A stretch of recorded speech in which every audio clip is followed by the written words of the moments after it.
Attention California landlords, if a Section 8 tenant wants to rent your property from you, can you legally tell them no?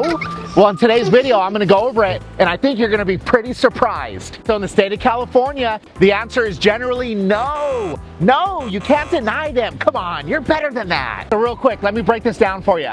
California law considers a housing voucher like Section 8 to technically be a lawful source of income. So with that being said, no, a landlord cannot solely deny somebody based off of the fact that they're going to use Section 8 in order to rent that space. Here's where a lot of landlords actually get confused, and it's super simple. So yes, 100% you're allowed to screen your tenants. However, you have to make sure that you're super consistent across the board. And what I mean by this is you can still review things like rental history, credit history, and other qualifying factors. However, you have to make sure that you apply this to all of your applicants. All right, so real quick, how does a landlord actually participate in a Section 8 program? Typically, the paperwork is submitted, the rent is then reviewed, but more importantly, you got to keep in mind, the property must pass a housing inspection. So once it's all approved, then the housing authority is going to pay their portion of the rent directly to the landlord. All right, so investors, keep this in mind. You cannot reject somebody because they're going to use a housing voucher in order to rent your house.